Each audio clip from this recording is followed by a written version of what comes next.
हमारा महत्व भाव शरीर में बैठ गया है, शरीर की सुख सुविधा में बैठ गया है। संसार को हम सत्य मानने लगे हैं, जीने की प्रबल आशा हो गई है, मरने से भय लगता है, दुख विपत्तियां घेरे हुए हैं। ये अविद्या का खेल हमने स्वयं स्वीकार कर लिया, किसी ने हमें फांसा नहीं है, हम स्वयं फंस गए हैं।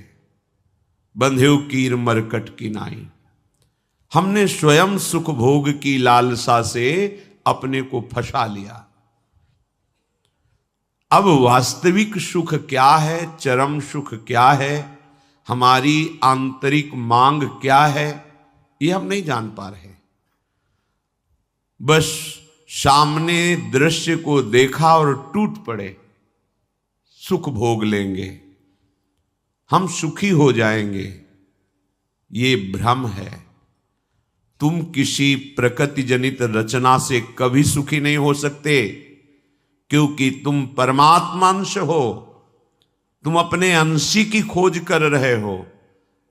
भ्रम से तुम नाना प्रकार के दृश्य पदार्थों में, परिवर्तनशील नाशवान पदार्थों में अपनी मांग पूरी करना चाहते हो, नहीं हो सकती।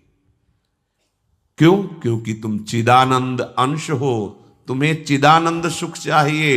ये प्राकृतिक सुख अनेक जन्मों से भोगते चले आए, अगर कहीं इसमें हमारा विश्राम होता तो आज तक हम सुखी हो जाते। भगवत कृपा से संत समागम प्राप्त होता है, पर कैसी मलिनता बुद्धि की है कि संत समागम में जाकर के हम यही जानना चाहते हैं कि वो उपाय बताओ जिससे हमें मांगे हुए भोग प्राप्त हों। भोग भोगने वाला शरीर जो निश्चित नष्ट हो जाएगा, वो नष्ट ना होने पावे। संसार में माना हुआ सुख हमें भरपूर प्राप्त हो। भ्रम मत रखना। अगर संतों की इसमें आस्था होती तो संत काहे को ही बनते। जिनमें उनकी आस्था नहीं है वो तुम्हें कैसे दे सकते हैं।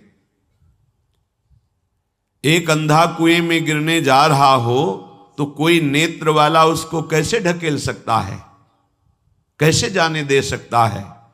ऐसे ही हम ज्ञान नेत्रों से अंधे हैं, इसलिए हम इस भवकूप में नाना प्रकार के सुख की लालसा से कूदने जा रहे हैं या कूद चुके हैं। संतों का समागम बचाने के लिए होता है, फंसाने के लिए नहीं होता। लोग पूछते हैं कि संतों का क्या चमत्कार है, दिखाओ अपना चमत्कार। संतों का वास्तविक जो भगवत प्रेमी महात्मा है, उनका स्वाभाविक चमत्कार प्रकट होता है।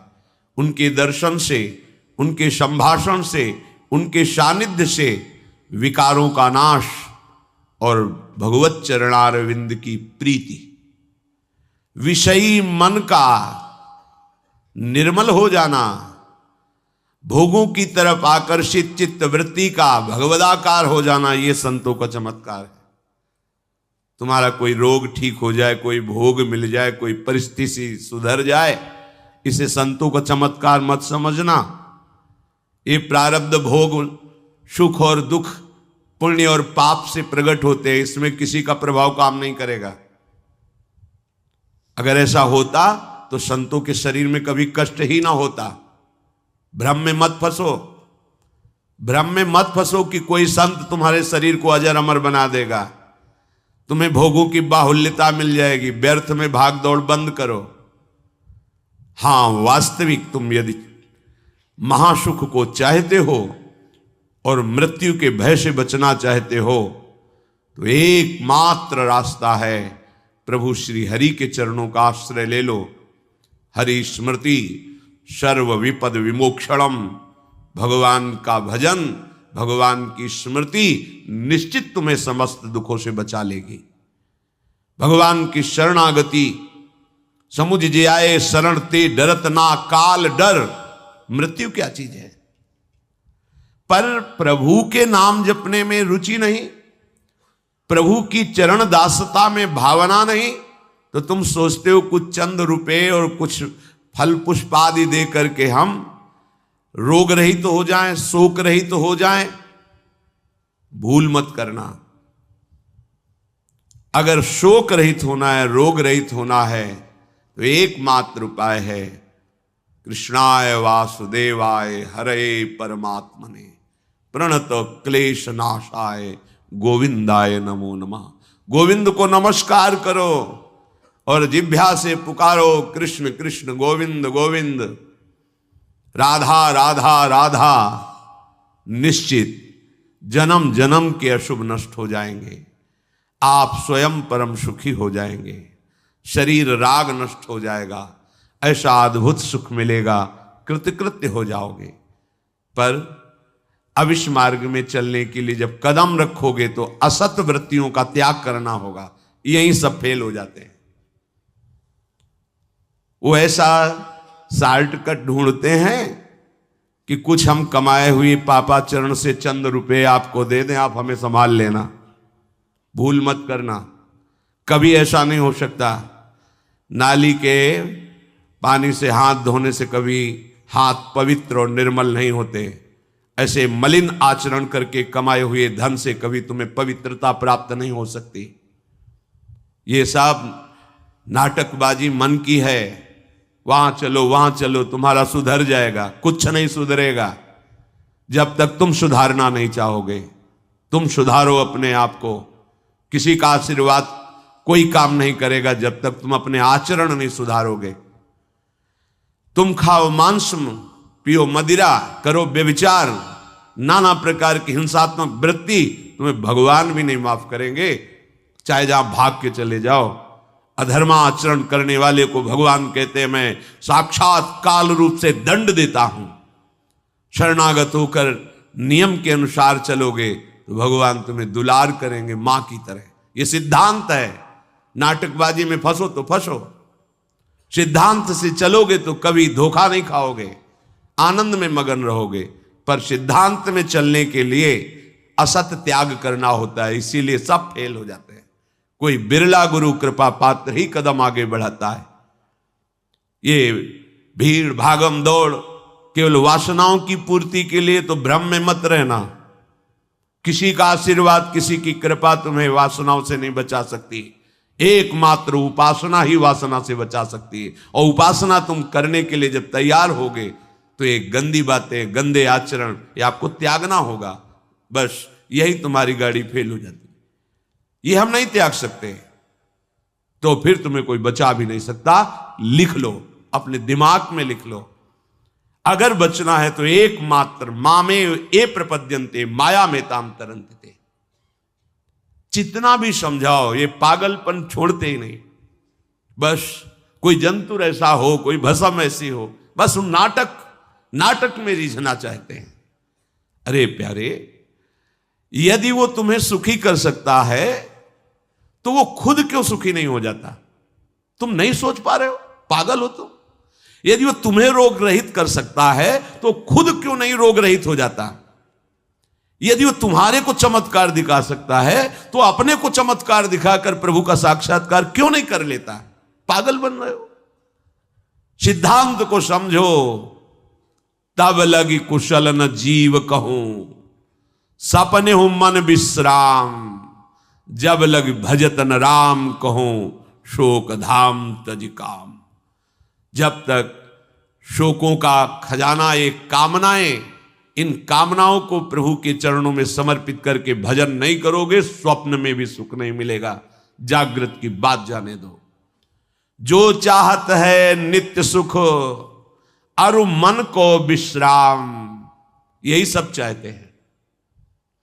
दुख का मुंह न देखना पड़े, मन हमारा प्रसन्न रहे, शांत रहे, कोई कामना हमें जलाए ना। हां, है मार्ग। हित ध्रुव हित सो भजत रहो, पल पल श्यामा श्याम श्यामा श्याम श्यामा श्याम। अब ये करना नहीं तुम्हें, भजन करना नहीं, पवित्रता से रहना नहीं, आचरण सुधारने नहीं, मनमानी आचरण करना है तो भगवान तुम्हारे हृदय में भी बैठे हैं, कुछ नहीं कर पा रहे। देख लो ना, सबके हृदय अछत विकारी, सकल जीव जग दीन दुखारी। सबके हृदय में अखंड आनंद परमात्मा विराजमान है, लेकिन सब दुखी हैं, सब क्लेशित हैं, अशांत हैं। क्यों? तहां बेदस कारण राखा, भजन प्रभाव संत श्रुति भाखा। भजन नहीं कर रहे हो, इसलिए भजन किए बिना कुछ नहीं हो सकता। मान लो हमारी बात, कहीं भागने की जरूरत नहीं। राधा राधा राधा सब ठीक कर देंगी लाडली जो, बड़ी करुणामयी है। यदि आप भजन नहीं करोगे तो वारी मथे घृत होए बरु सिकता ते बरु तेल, बिनु हरि भजन न भवतरी, या सिद्धांत अपेल। इसे कोई काट नहीं सकता, अपेल सिद्धांत है। विनिश्चितम बदामि तेन अन्यथा वचांस में, हरिम भजन्ति ये नरा भवसागर तरन्ति ते। पानी को मथ करके बड़ा चमत्कार कर लो, घी निकाल लो, हो सकता है। बालू को पेर करके तेल निकाल सकते हो सकता है। असंभव को तुम ये संभव कर सकते हो, पर भजन के बिना तुम दुख से निवृत्त नहीं हो सकते।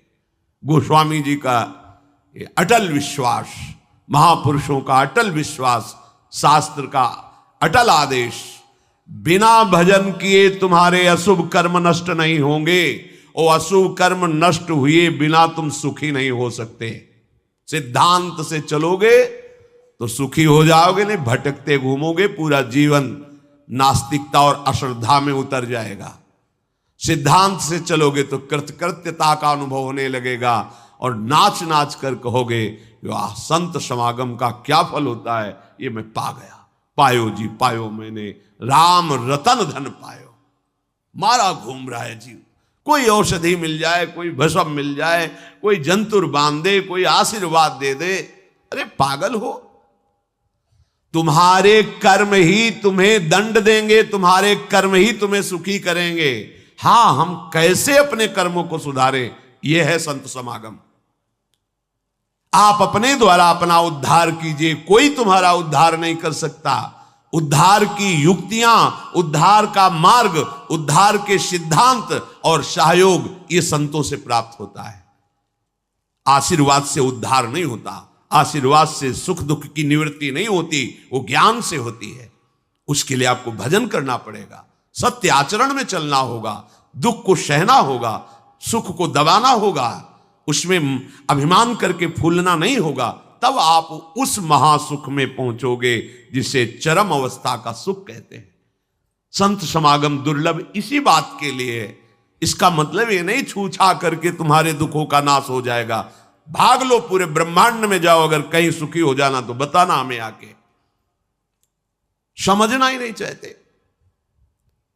भगवान कृपा करके बोल रहे हैं, औरों की तो बात क्या है, अब समझ लो।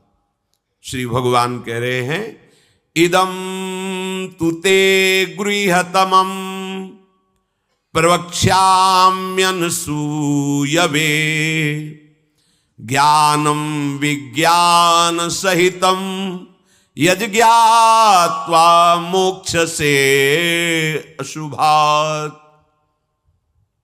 हे अर्जुन, ये मैं तुम्हें बहुत गुह्य बात कह रहा हूं। क्या होता है जब हृदय की बात कुछ कहने को आती है तो बार बार कहा जाता है कि आप अन्यथा मत सोचना, सत्य सत्य सत्य कह रहा हूं, ये बात तुम केवल समझ लीजिए।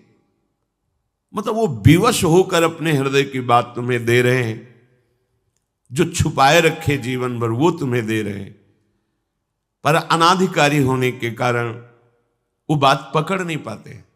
संतों की बात में ही तुम्हारा कल्याण छुपा हुआ है। उनकी बात मान लो, फिर आप देख लो कैसे आपकी अध्यात्म उन्नति होती है। आप जो भी करेंगे वो अहम की धरा से होगा।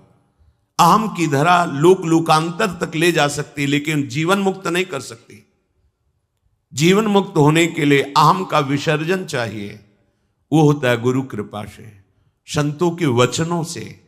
विश्वास कीजिए, बिना संत वचन गुरु वचन पर चले कोई जीवन मुक्त नहीं हो सकता। अगर जीवन मुक्त नहीं हुआ तो सब किया कराया माटी हो गया। चाहे ब्रह्मलोक जाओ चाहे स्वर्गलोक जाओ, आना तो यही पड़ेगा लौट के। तो फिर क्या हुआ, एक विशाल स्वप्न सुखद समझ लो, जगे तो फिर वही मृत्युलोके विशंति। भगवान कह रहे मैं बहुत गुह्य बात बता रहा हूं, अत्यंत गोपनीय बात, गोपनीय जो अभी तक छुपाए रखा है हृदय में। ये जो ज्ञान सहित विज्ञानानंद घन का मैं तुम्हें वर्णन करूंगा, ये अनुसूयवे, दोष दृष्टि से जो रहित है वही समझ पाएगा। दोष दृष्टि से रहित, जब भगवान अवतार लेते हैं तो मनुष्य जैसी लीला करते हैं, यही सुख देने के लिए तो वो अवतरित हुए, अपनी महिमा से घटे हैं, उतरे हैं। अवतार का मतलब होता है अपनी महिमा से उतरना। भगवान की जो अनंत महिमा है उससे उतरते हैं, हम उनको देख पाएं, उनसे बात कर सके, उनके साथ खेल सके। वो ऐसे उतरकर हमारे समान लीला करते हैं। उनकी लीला को देख करके अगर किसी को दोष दृष्टि होती है तो बोले इस गुहितमम के सुनने का अधिकारी नहीं। जब हम भगवान को भगवान न मानकर व्यक्ति मानते हैं तो हमारी दृष्टि वैसे ही दूषित हो जाती है। वैसे केवल भगवान की ही लीला हो रही है, पर हमारी दृष्टि दूषित होने के कारण हमें व्यक्ति दिखाई देता है, स्त्री पुरुष दिखाई देते हैं, गुणात्मा महात्मा दोषात्मा ऐसा सब भेद नजर आता है। पर यहां जो भगवान कह रहे हैं कि जो मेरे पर दोष दृष्टि ना रखता हो, अरे बड़े बड़े परमहंसों का जहां प्रवेश नहीं वो भगवान का रास है। जहां ज्ञान समुद्र भगवान शिव भी प्रवेश पाने के लिए ललचाए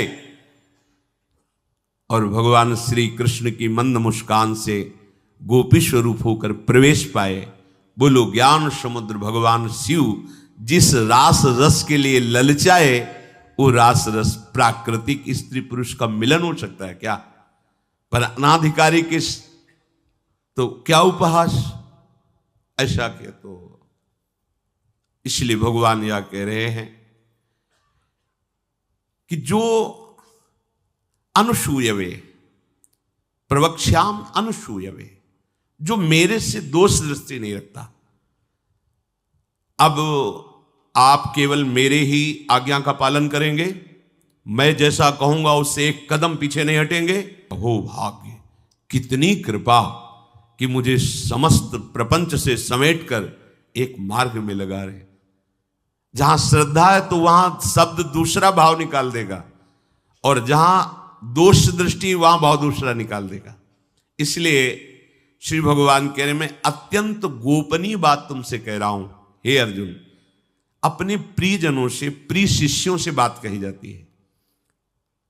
तब तक गीता जी का श्री भगवान ने उपदेश अर्जुन जी को नहीं दिया जब तक मित्र भाव रहा, नहीं दिया। सारथी पद पे बैठे हैं, आज्ञा की दोनों के बीच में रथ, इधर सेना कौरवों की पांडवों के बीच में, भगवान बीच में खड़ा कर दिया। जब देखा मोह ग्रसित हुए, निवारण में असमर्थ पाया, तो भगवान की शरण में होकर के कार्पण्य दोषो भरत स्वभावा प्रछामि त्वाम धर्म सम्मूढ़ चेता। हे प्रभु, अब मेरे में सामर्थ्य नहीं रहेगी कि मैं निर्णय कर सकूं कि मेरे लिए श्रेय क्या है, परम कल्याण क्या है, ये आप जानते हैं। प्रभु कुछ नहीं बोले, तो बोले शिष्यस्ते हम साधिमाम त्वाम प्रपन्नम, मैं आपका शिष्यत्व स्वीकार करता हूं। हे जगत गुरु श्री कृष्ण उतरे साष्टांग दंडवत हुए और कहा मैं आपका शिष्य हूं, और ऐसा शिष्य हूं जो पूरा समर्पण किए, प्रपन्नम, मन वचन कर्म से आपको समर्पित हूं।